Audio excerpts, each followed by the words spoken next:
La vie peut changer en une seconde. Une minute, j'avais 33 ans, j'étais heureuse en mariage et je planifiais mon avenir. La minute suivante, j'étais veuve, en train de regarder des options de crémation parce que le corps de mon mari était trop endommagé pour un cercueil ouvert. C'est ce qui m'est arrivé, à moi, Jessica, il y a 7 mois. Mon mari, Adam, est mort dans un terrible accident de voiture. Depuis, je me noie dans la tristesse, essayant de comprendre comment vivre cette nouvelle vie douloureuse. Les premières semaines ressemblaient à un rêve. J'étais occupée par l'organisation des funérailles, recevant d'innombrables appels et passant des nuits sans sommeil. Si mes parents n'avaient pas pris en charge la plupart des préparatifs, je ne sais pas comment j'aurais pu gérer tout cela. Jessica, ma chérie, nous avons tout arrangé avec le salon funéraire, m'a dit doucement ma mère, d'une voix plus tendre que je ne l'avais jamais entendue. Concentre-toi juste sur toi en ce moment. Un groupe de soutien pour les personnes ayant perdu un être cher est devenu mon refuge. Chaque vendredi soir, je m'asseyais en cercle avec d'autres qui comprenaient la douleur profonde qui pesait sur ma poitrine. Et certains jours sont plus difficiles que d'autres, ai-je dit lors d'une réunion, d'une voix à peine audible. Parfois, je me réveille et j'oublie qu'il est parti, juste pour une seconde. Rachel, qui avait perdu son mari 3 ans plus tôt, a doucement pris ma main. C'est normal, ma chérie. Le deuil vient par vagues, a-t-elle dit avec bienveillance. Avec le temps, j'ai dû faire face à d'autres choses. Adam avait veillé à ce que je sois à l'abri financièrement.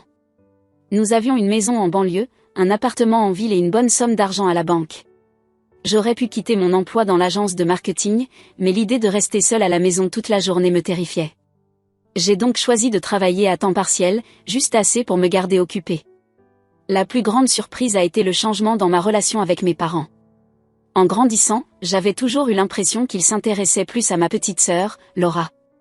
Ils ne rataient jamais ses spectacles de danse ou ses pièces de théâtre à l'école, tandis que mes bonnes notes n'obtenaient à peine qu'un « bien joué ». Mais après la mort d'Adam, quelque chose a changé entre nous. J'ai proposé d'aider mes parents en leur envoyant $3000 par mois. Je n'y ai même pas réfléchi à 2 fois. Nos dîners hebdomadaires chez eux sont devenus un moment que j'attendais avec impatience. Maman préparait son célèbre rôti, papa servait du vin, et nous parlions de tout et de rien. Pour la première fois de ma vie, j'avais l'impression qu'ils me prêtaient vraiment attention. Jessica, raconte-nous un peu plus sur ce nouveau projet sur lequel tu travailles, demandait papa, montrant enfin de l'intérêt pour mon travail. La campagne marketing se déroule bien, répondais-je, appréciant ce sentiment d'être enfin vue. Mon patron pense qu'elle pourrait attirer quelques nouveaux clients. Mais tout a changé le soir où ma sœur Laura est venue dîner. Elle est entrée, enceinte de 8 mois, et comme toujours, toute l'attention de la pièce s'est tournée vers elle. Laura vivait dans un petit appartement de l'autre côté de la ville. Je ne l'avais pas vue depuis les funérailles d'Adam. Laura, ma chérie, assieds-toi ici, s'est empressée de dire maman en la rejoignant et en me poussant doucement sur le côté pour faire de la place à sa fille préférée. Tu as besoin d'un autre coussin? Tes pieds sont gonflés? Et juste comme ça, j'ai disparu en arrière-plan. C'était comme si j'étais redevenue invisible. Toute leur attention était tournée vers Laura et sa grossesse. Ce vieux sentiment d'être ignoré est revenu, et il a fait mal. Je pensais avoir tourné la page, mais cette douleur est revenue si rapidement. Alors, qui est le père, ai-je demandé pendant le dîner, essayant de faire partie de la conversation. Tu lui as annoncé la nouvelle? Le visage de Laura a changé. Elle avait l'air agacée. Ça ne regarde que moi, a-t-elle répliqué sèchement en jouant avec la nourriture dans son assiette. Je n'ai pas besoin de raconter ma vie à tout le monde. Maman l'a immédiatement défendue. Jessica, ne pose pas de questions. Ta sœur n'a pas à se justifier auprès de qui que ce soit. Je n'ai pas pu m'empêcher de remarquer à quel point c'était différent de la façon dont il me traitait quand j'essayais d'avoir un bébé à travers des traitements de fertilité. Il posait sans cesse des questions, me donnait des conseils que je ne demandais pas et voulait constamment des mises à jour. Mais avec Laura, il respectait sa vie privée sans même y réfléchir à 2 fois. Plus tard, lors d'un autre dîner, j'ai relancé le sujet. Mais comment vas-tu tout gérer toute seule? Un bébé, ça coûte cher. Laura a haussé la main comme si ce n'était rien. Ce sourire suffisant habituel est apparu sur son visage. Ne t'inquiète pas pour moi ou pour mon bébé. Nous n'aurons besoin de rien de personne, a-t-elle répondu avec assurance. Je gère tout parfaitement. J'aurais dû faire plus attention à ce sourire. Je l'avais vu trop de fois auparavant.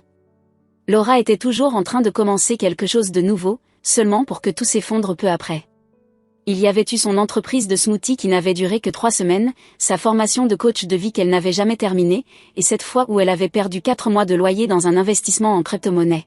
« Fais-moi confiance », a-t-elle dit en tapotant son ventre arrondi avec un regard confiant qui aurait dû me mettre en garde. Cette fois, tout va se passer exactement comme prévu. Papa la regardait comme si elle venait de découvrir un remède à une maladie grave. « Ça, c'est ma fille », a-t-il dit avec fierté. Elle retombe toujours sur ses pieds. J'ai pris une autre bouchée de rôti, essayant d'avaler ce sentiment familier d'être en seconde place. Certaines choses ne changent jamais, ai-je pensé en regardant mes parents boire chacun des mots de Laura. L'appel de Laura est arrivé un vendredi matin. J'étais à mon bureau, en train d'examiner des rapports marketing, quand mon téléphone a affiché son nom. J'ai failli ne pas décrocher. Nos conversations étaient habituellement courtes et un peu gênantes, mais quelque chose m'a poussé à répondre cette fois. « Jessica », a-t-elle dit d'une voix exagérément douce, celle qu'elle n'utilisait que lorsqu'elle voulait quelque chose. « Je fais ma baby shower le week-end prochain chez maman et papa. » Cette sensation. « Je serai là », ai-je répondu, pensant déjà à des idées de cadeaux. Peut-être que c'était sa façon de réparer les choses entre nous. Le dimanche suivant, je suis arrivée chez mes parents avec 2 cadeaux joliment emballés, un babyphone sophistiqué et une couverture pour bébé faite à la main. Même si Laura et moi n'étions pas toujours sur la même longueur d'onde, ce bébé restait mon futur neveu ou ma future nièce. La maison ressemblait à une explosion de couleurs pastel, des ballons roses et bleus partout, des banderoles accrochées à chaque mur, et au centre de la pièce trônait un immense gâteau de couche, décoré comme s'il appartenait à une réception chic. Faire de cet événement un spectacle grandiose, c'était bien du Laura tout craché. La moitié de la ville semblait être présente. Tante Caroline discutait avec ses filles, les amis de bridge de maman avaient envahi le canapé, et l'ancienne colocataire de fac de Laura gloussait près du bol de punch en évoquant de vieux souvenirs. « C'est l'heure des jeux », annonça Laura en traversant la foule dans une magnifique robe de maternité qui devait coûter plus cher que mon loyer mensuel. Elle était superbe, mais quelque chose dans son sourire me mettait mal à l'aise. Ses yeux cherchaient les miens à travers la pièce, soutenant mon regard un peu trop longtemps. Nous avons joué au jeu classique des baby showers, deviner la taille de son ventre avec une ficelle, choisir une date pour l'accouchement, et ce jeu ridicule avec des barres de chocolat fondues dans des couches. J'ai fini par gagner le jeu du tour de ventre, et Laura n'a pas eu l'air de l'apprécier. Pendant toute la fête, elle me lançait des regards étranges, comme si elle attendait quelque chose. Puis est venu le moment d'ouvrir les cadeaux. Elle exagérait chaque réaction, s'extasiant sur chaque petit vêtement et gadget pour bébé. Puis elle est arrivée à mon cadeau. Elle souleva la couverture et caressa doucement le motif du bout des doigts. Après un moment, elle tapa son verre pour attirer l'attention. La pièce devint silencieuse. Mon cœur s'est mis à battre plus vite, sans que je sache pourquoi. L'air était devenu lourd, comme si quelque chose d'important allait se produire. J'avais du mal à respirer. « Je veux remercier tout le monde d'être venu aujourd'hui », commença Laura, une main posée sur son ventre rond. « Mais il y a quelque chose d'autre que je dois dire. Je pense qu'il est temps que tout le monde sache qui est le père de mon bébé. » Mon cœur s'est emballé. Laura a plongé son regard dans le mien, et à cet instant, j'ai su. Avant même qu'elle ne prononce les mots, je l'avais compris. Mais savoir ne rendait pas la douleur moins vive. « Le père, déclara-t-elle d'une voix forte, emplissant la pièce d'un silence tendu, c'est Adam Chastain. Le défunt mari de Jessica. » Le monde autour de moi s'est mis à basculer. À travers le bourdonnement assourdissant dans mes oreilles, j'entendais encore les murmures choqués. Tante Caroline porta une main à sa bouche, horrifiée. Les anciennes amies de fac de Laura se regroupèrent, échangeant des messes basses rapides. Mais ce qui me blessa le plus, ce fut de voir l'expression calme sur le visage de mes parents. Ils n'étaient pas surpris. Ils savaient déjà. Avant que je ne puisse comprendre ce qui était en train de se passer, Laura continua à parler, fière, en se tournant vers moi. Puisque ce bébé est l'unique enfant d'Adam, j'ai droit à la moitié de tout ce qu'il a laissé derrière lui. Cela signifie la maison, l'appartement, l'argent. Mon enfant mérite l'héritage de son père. Tout s'est mis à tourner. Je me suis agrippée au dossier d'une chaise pour ne pas tomber. Puis mon père et ma mère se sont avancés et se sont placés de chaque côté de Laura, comme s'ils la protégeaient. « Et Jessica, dit mon père d'un ton sérieux. Tu dois faire ce qui est juste. Ton neveu mérite ce qui lui revient. » D'une voix rauque et sèche, je réussis enfin à parler. « Vous mentez. Vous mentez tous. Adam n'aurait jamais fait ça. » Le sourire de Laura changea. Il devint froid et cruel. Elle sortit son téléphone. « Alors comment expliques-tu ça ? Elle brandit l'écran devant moi, et mon monde s'écroula une fois de plus. Là, sous mes yeux, Adam et Laura dans les bras l'un de l'autre, s'embrassant dans ce qui ressemblait à une chambre d'hôtel. Une autre photo les montrait se tenant la main dans un restaurant que je ne reconnaissais pas.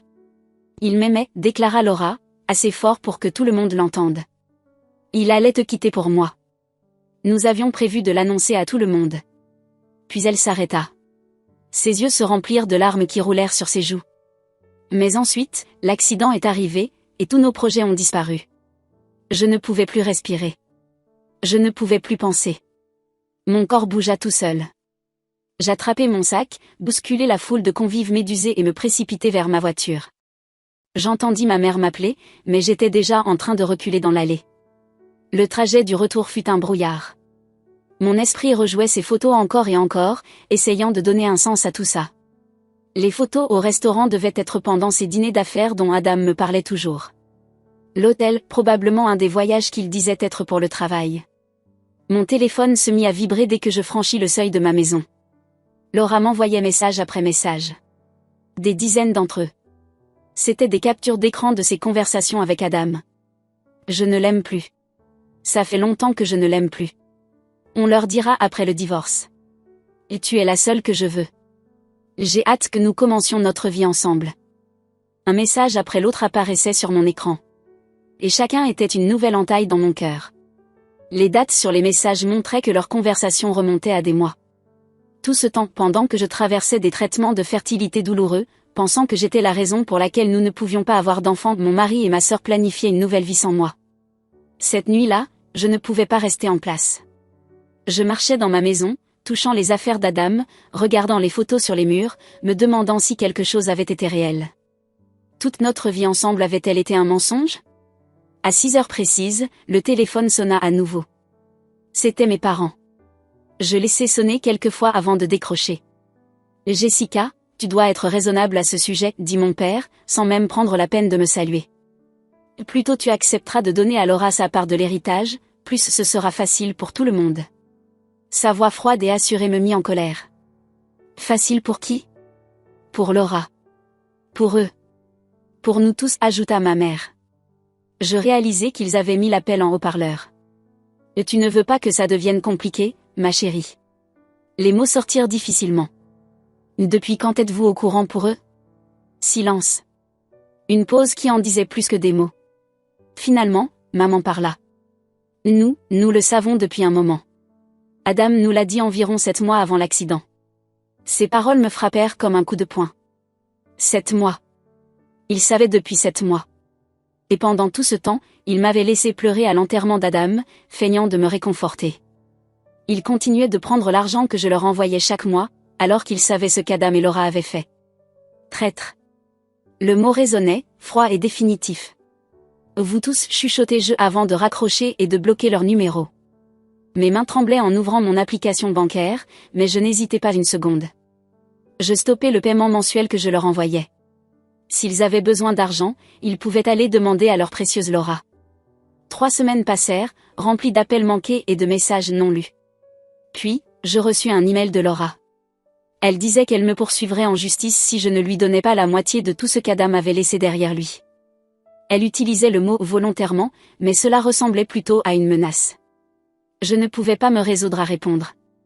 Je ne pouvais même pas penser à la trahison d'Adam ni au nombre de personnes qui avaient dû les voir ensemble pendant que je restais dans l'ignorance. Au travail, les choses s'aggravèrent aussi.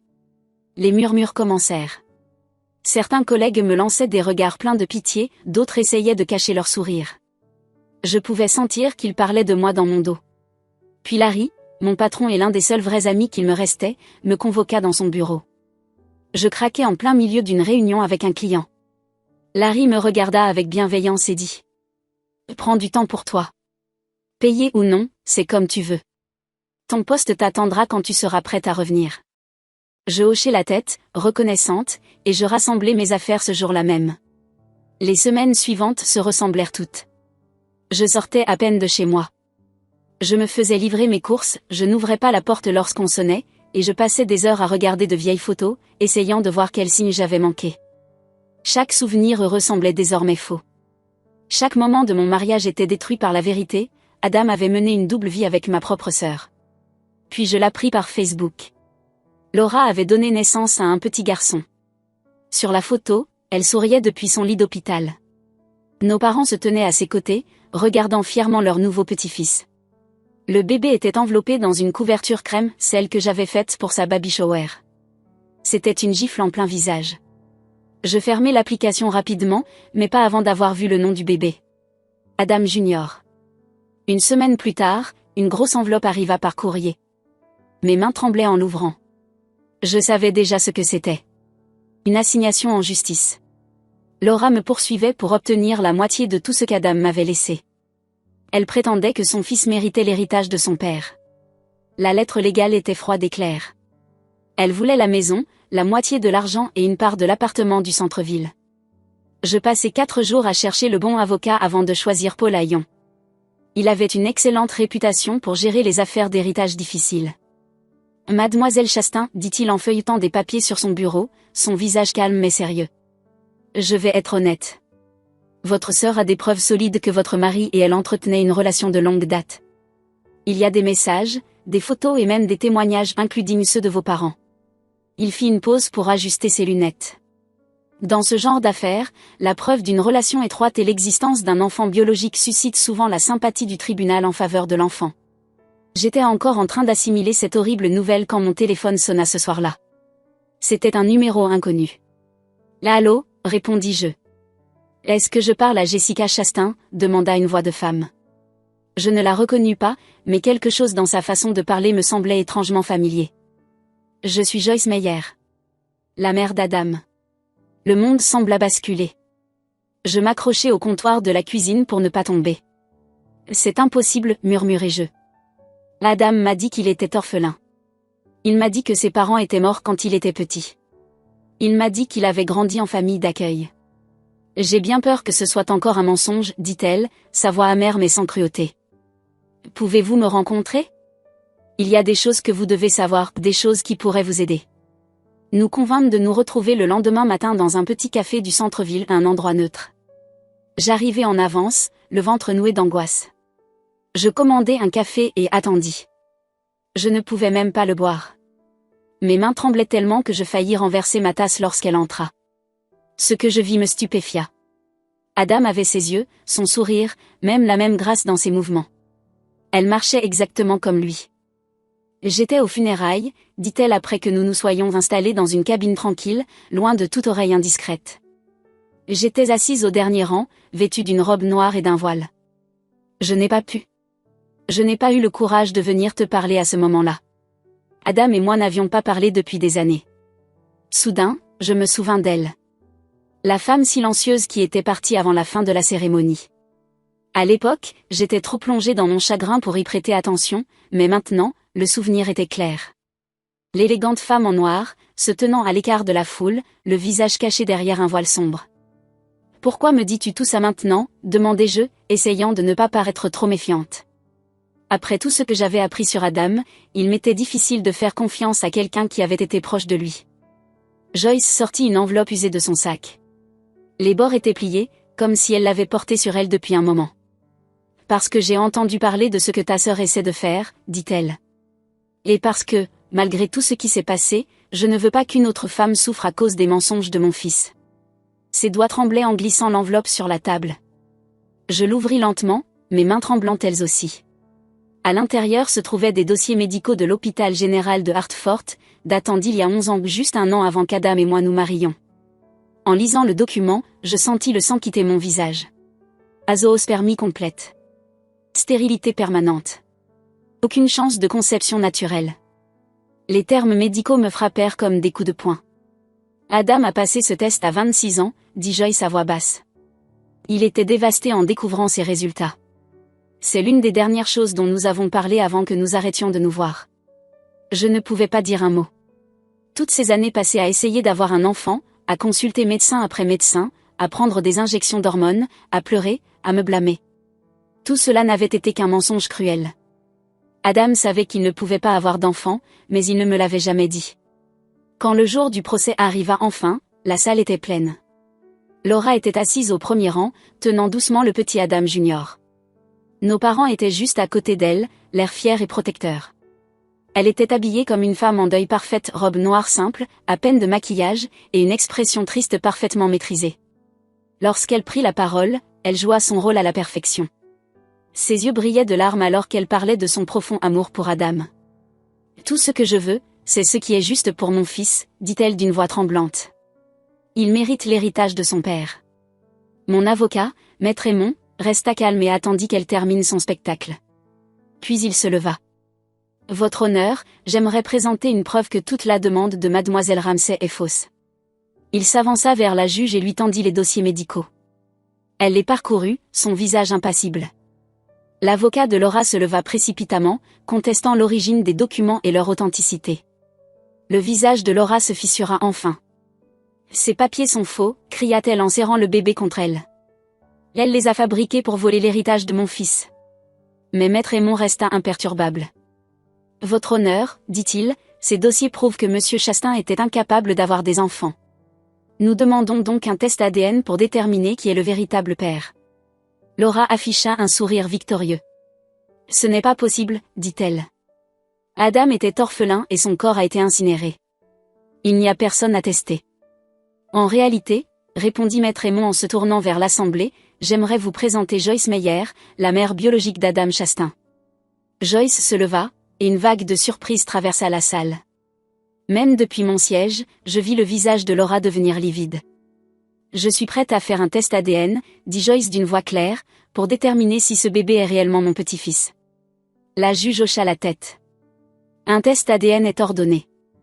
Nous nous réunirons à nouveau une fois les résultats obtenus. Laura semblait au bord de l'évanouissement. Son teint était pâle, et elle vacillait sur son siège. Notre mère se précipita pour la soutenir, me lançant un regard plein de haine. Mais pour la première fois depuis le début de ce cauchemar, je ressentis un léger espoir. La salle d'audience était silencieuse tandis que la juge ouvrait l'enveloppe contenant les résultats du test ADN.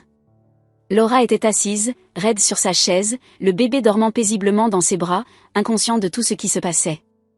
Les résultats montrent clairement, annonça la juge d'une voix neutre, qu'il n'existe aucun lien génétique entre l'enfant et Madame Joyce Meyer. Cela signifie qu'Adam Chastain n'est pas le père de cet enfant. La salle entière poussa un cri de stupeur. Le visage de Laura s'effondra. Elle éclata en sanglots, son mascara coulant sur ses joues. « Mademoiselle Ramsay, » reprit la juge d'un ton plus sévère, « voulez-vous expliquer pourquoi vous avez menti à cette cour ?» Laura serra le bébé contre elle, la voix tremblante. « Je voyais plusieurs hommes à l'époque où Adam est mort et a été incinéré. Je pensais que personne ne le découvrirait jamais. Il avait de l'argent, et j'en avais besoin. » « Alors vous avez essayé de tromper votre propre sœur, demanda la juge, cinglante. Vous avez même manipulé vos parents pour soutenir votre mensonge. Je voulais juste que mon bébé ait une bonne vie. Murmura Laura. Mais cette fois, son jeu ne fonctionna pas. Même nos parents semblaient choqués, réalisant enfin jusqu'où elle était allée. La juge rendit immédiatement sa décision. Cette cour statue en faveur de la défenderesse, Jessica Chastain. Toutes les demandes de Mademoiselle Ramsay concernant la succession sont définitivement rejetées. Mademoiselle Ramsay, vous avez de la chance que Madame Chastain n'ait pas engagé de poursuite pour tentative de fraude. À la sortie du tribunal, mes parents s'approchèrent de moi. Maman pleurait, et papa avait l'air plus vieux que jamais. Jessica, ma chérie, dit maman en attrapant ma main. Nous ne savions pas que Laura mentait. Nous voulons arranger les choses. C'est difficile pour nous depuis que tu as arrêté d'envoyer l'argent chaque mois. Je levai la main pour l'interrompre. Ne dites rien. Juste, ne dites rien. Puis je sortis mon téléphone, bloquai leur numéro sous leurs yeux et partis sans me retourner. Joyce m'attendait près de ma voiture. « Est-ce que ça va ?» demanda-t-elle doucement. À ma grande surprise, je ris. « Tu sais quoi ? Je crois que oui. Ou je le serai. » Je pris une grande inspiration. J'ai beaucoup réfléchi à cet appartement en centre-ville qu'Adam m'a laissé. Je ne l'ai jamais vraiment aimé. Trop de souvenirs. Mais peut-être qu'il te plairait. Ses yeux s'écarquillèrent. Jessica, non. Je ne peux pas accepter. S'il te plaît, dis-je fermement. Tu m'as rendu ma vie avec ces dossiers médicaux. Laisse-moi te rendre quelque chose en retour. Une semaine plus tard, je lui ai remis les clés. Elle s'est mise à pleurer et m'a serré très fort dans ses bras. Je n'ai jamais pensé que j'aurais une fille, a-t-elle murmuré. C'était il y a 4 mois. Mon ancienne famille essaie toujours de me contacter par l'intermédiaire de parents éloignés et d'amis communs, mais j'ai aussi coupé ces liens. Laura a même envoyé une lettre disant qu'elle était désolée, qu'elle avait changé et qu'elle avait besoin d'aide avec le bébé. Je l'ai jetée sans l'ouvrir. À la place, j'ai maintenant des dîners hebdomadaires avec Joyce. Nous apprenons lentement à nous connaître, partageant des souvenirs d'Adam, les bons comme les mauvais. Elle m'aide à comprendre que, même si Adam n'était pas l'homme que je croyais, cela n'efface pas tous les moments heureux que nous avons partagés. Hier, j'ai enfin emballé les dernières affaires d'Adam. Joyce m'a aidé à en donner une partie à des œuvres de charité et à mettre le reste en stockage.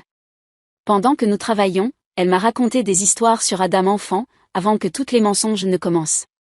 D'une certaine manière, cela m'a aidé. Ça m'a permis de croire qu'une bonne part de lui avait réellement existé. Je ne suis pas encore prête à sortir avec quelqu'un, mais j'ai commencé à vivre ma vie. J'ai repris mon travail à plein temps, rejoint un club de randonnée, et je planifie même mes premières vacances en solo. Parfois, quand je me regarde dans le miroir, je reconnais à peine la femme qui me fixe. La vie a une façon étrange de nous surprendre. J'ai perdu la famille dans laquelle je suis née, mais j'en ai trouvé une nouvelle à laquelle je ne m'attendais pas. Ce n'est pas la vie que j'avais prévue, mais peut-être que c'est celle qui m'était destinée depuis le début.